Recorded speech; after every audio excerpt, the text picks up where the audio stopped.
Hello everyone, welcome to keep learning by Swapnil. आइए question देखते हैं। Question number 29।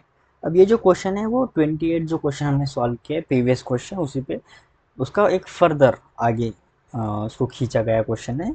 यानी ऐसे कह सकते हैं कि उसी पे बेसिक क्वेश्चन। तो उस क्वेश्चन पे अगर आपने नहीं देखा तो सबसे पहले वो क्वेश्चन जाके देखिए प्लेलिस्ट पे क्लिक करके। इसी चैनल पे प्लेलिस्ट अवेलेबल होगा, उस प्लेलिस्ट में आपको क्वेश्चन मिलेगा।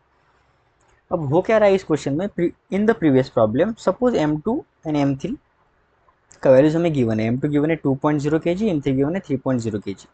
What should be the mass M so that it remains at rest. यानी ये जो M1 है, अब वो M1 कैसे रहना चाहिए, रेस्ट पे रहना चाहिए। ठीक है, ये M1 की जो वैल्यू है,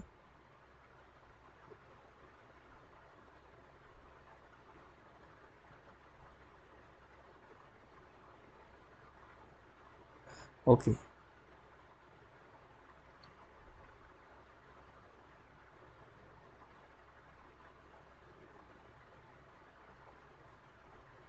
ठीक है। सो यहाँ पे M1 जो है रेस्ट पे होना चाहिए, मतलब इसका जो एक्सलेशन होगा फिर,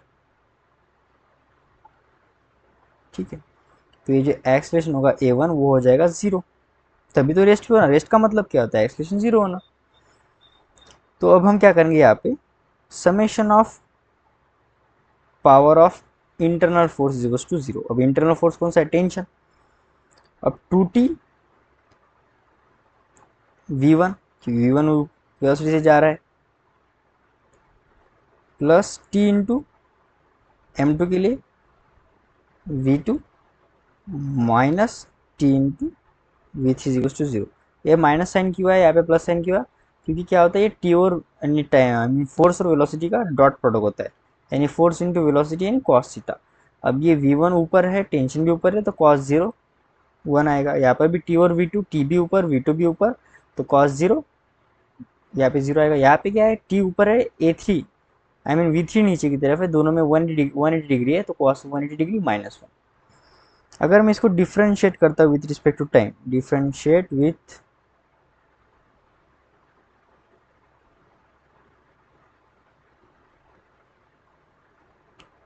रिस्पेक्ट टू टाइम, सो हो जाएगा 2T A1, क्योंकि यहाँ पे टी तो कांस्टेंट है, plus T A2 minus T A3। अब A1 का वैल्यू 0, तो ये टर्म हो जाएगा 0, क्योंकि मेंशन है ऑलरेडी कि वो M1 मूव नहीं कर रहा है। ठीक है ना, वैसे देखा जाए तो यहाँ से हम उसको 0 पुट कर सकते थे, पर जस्ट आपको फील है यहाँ, इसलिए मैंने यहाँ पे इसको पुट किया। तो ये आ जाएगा T A2 is equal to T A3। T से टी चला गया, ऐसे इक्वेशन बन रहा है A2 is equal to A3, equation 1। ठीक है। अब M1 का वैल्यू हमें रेस में चाहिए, M1 कोई भी एक्सेलेरेशन नहीं चाहिए, तो इसका मतलब ये 2T बैलेंस कर देगा M1G को। इक्वेशन 2 हो गया, ये बैलेंस करना ही चाहिए। अगर मैं M2 और M3 का फ्री बॉडी डायग्राम निकालू, ये तो दोनों मूव कर रहे हैं, इसका मतलब ये आ जाएगा tension minus M2G। Tension dominant force कर रहा है M2 के लिए, is equal to M2 into A2, और ये आ जाएगा M3G minus T is equal to M3A3। So add करने के बाद T से T चला गया, minus M2G plus M3G is equal to आ जाएगा M2A2 प्लस M3। अब A3 का वैल्यू मैं A2 लिख सकता हूँ, क्योंकि A2 और A3 इक्वल है, तो यहाँ पे A2 लिख लूँगा। हमें दोनों दोनों इक्वेशंस के वैल्यूज़ को हमें पता है। तो M2 कितना है 2, सो 2G, प्लस M3 कितना है 3G, M2 यहाँ पे 2A2 प्लस यहाँ पे हो जाएगा 3A3। सो ये आ जाएगा G is equal to 5A3, और A3 का वैल्यू आ जाएगा यहाँ पे G/5। ठीक है। सो हमें फाइंड करना है कि इसका मास कितना होगा ताकि वो रेस्ट पे रिमेन कर सके। तो सबसे पहले अगर मैं यहाँ से टेंशन फाइंड कर दूँ, सो टेंशन फाइंड जैसे होता है तो इक्वेशन 2 में पुट करके M1 का वैल्यू निकल आएगा।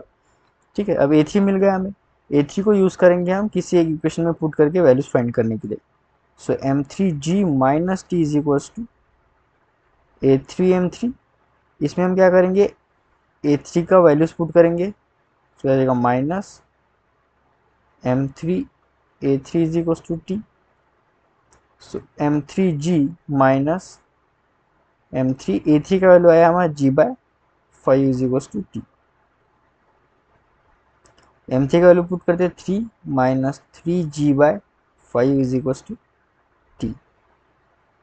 सो आ जाएगा 50G minus 3G divide by 5 is equal to T। ये आ जाएगा 12G/5 is equal to T। So इसको सॉल्व करने के बाद अगर मैं G का वैल्यू 10 ले लेता हूँ तो ये आ जाएगा T is equal to 24 newton. ठीक है, G का वैल्यू 10 लिखता हूँ तो यहाँ पे करते हैं 10/5 इज इक्वल टू T। 5 1 ज़ा 5, 5 2 ज़ा 10, जो 12 इंटू 2 24 न्यूटन। अब 24 न्यूटन आ रहा है, therefore 2T is equal to M1G, क्योंकि यहाँ पे नेट एक्सेलरेशन 0 है, ऑलरेडी मेंशन है। T का वैल्यू पता चल चुका है, तो यहाँ पे पुट करेंगे 2 इंटू 24, M1 का वैल्यू हमें फाइंड करना है इंटू 10। सो 2 1 ज़ा 2, 2 5 ज़ा 10, M1 इज इक्वल टू आ जाएगा 24 डिवाइड बाय 5। ठीक है, या फिर ऐसे भी कर सकते हैं,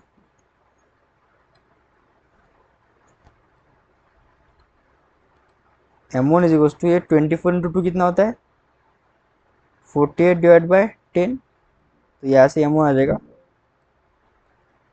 4.8 kg। तो ये हमारे M1 का वैल्यू होगा। अगर इतना वैल्यू होता है तो वो मोशन नहीं करेगा M1। ठीक है, सो आई होप आपको वीडियो सोल्यूशन अच्छा लगा होगा। वीडियो सोल्यूशन अच्छा लगा है तो चैनल को सब्सक्राइब कर दीजिए, वीडियो को लाइक कर दीजिए। मिलते हैं next video solution. Keep learning with Swapnil के साथ।